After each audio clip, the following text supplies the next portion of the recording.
El Niño ప్రభావం తీవ్రంగా ఉన్న నేపథ్యంలో రైతులు అప్రమత్తం కావాలని కర్నూలు జిల్లా కలెక్టర్ సిరి సూచించారు.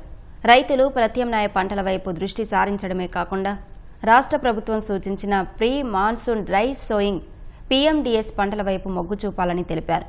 రైతులు నష్టపోకుండా తక్షణమే పంటల బీమా ప్రీమియం చెల్లించుకోవాలన్నారు. జిల్లాలో 92,000 ఎకరాల్లో పీఎండీఎస్ నిర్దేశించామని 74,000 ఎకరాల్లో పూర్తి చేశామని కలెక్టర్ పేర్కొన్నారు. పత్తి ప్రధాన పంటగా సాగు చేస్తున్న రైతులందరూ ఈ పద్ధతిని అవలంబించాలని సూచించారు.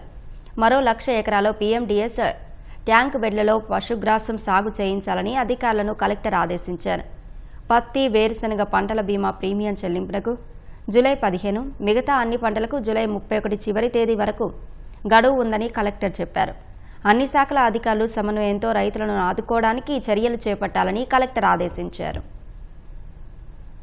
ఈ ఎల్నినో ఎఫెక్ట్ నుంచి మనం కొంచెం బయటపడాలి అంటే రైతులందరూ కూడా పీఎండీఎస్ చేసుకోవాలి. పీఎండీఎస్ అంటే ఏంటి అంటే ప్రీ మాన్సూన్ డ్రై సోయింగ్. అంటే ఏవైతే మనకి ఈ చిరుధాన్యాలు కానీ, పప్పు దినుసులు కానీ, లేకపోతే నూనె గింజలు కానీ, ఈ గింజలు 34 వెరైటీస్ ఏవైతే ఉన్నాయో అవన్నీ కూడా మనం పెలటైజేషన్ చేసుకుంటాం. అంటే ద్రవజీవామృతంతో శుద్ధి చేసుకొని తర్వాత మనం ఈ మట్టి ప్లస్ ఘనజీవామృతం ప్లస్ యాష్ ఇవన్నీ కూడా అంటే బూడిద అంతా కలుపుకొని పెల్లెట్ లాగా తయారు చేసి దాన్ని మనం బ్రాడ్కాస్టింగ్ అంటే జల్లుతాం విత్తనాలు.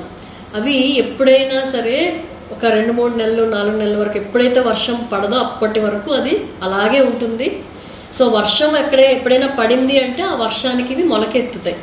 దానివల్ల ఏంటంటే మనకి చాలా వరకు కూడా ఈ ప్రధాన పంటతో పాటు ఈ పీఎండీఎస్ చేస్తే ప్రధాన పంట కాపాడబడుతుంది. అంటే కాటన్ తీసుకుంటే 1,50,000 హెక్టార్లు దగ్గర ఇప్పుడు మనకి సో చేయడం జరిగింది.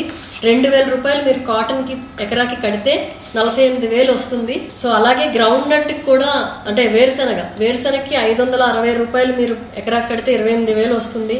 అలాగే ఉల్లి 90 రూపాయలు కడితే మీకు 45,000 రూపాయలు మనకి ఏదైనా క్రాప్ ఫెయిల్ అయితే అంటే పంట ఫెయిల్ అయితే వస్తుంది. దయచేసి మీరందరూ కూడా ఈ ఏదైతే ప్రీమియం ఉందో కట్టి ఈ క్రాప్ ఫెయిల్యూర్ ఏదైనా అయితే కూడా మీకు ఇబ్బంది లేకుండా ఉండేటట్టు చూసుకోవాలని చెప్పి కోరుకుంటున్నాను.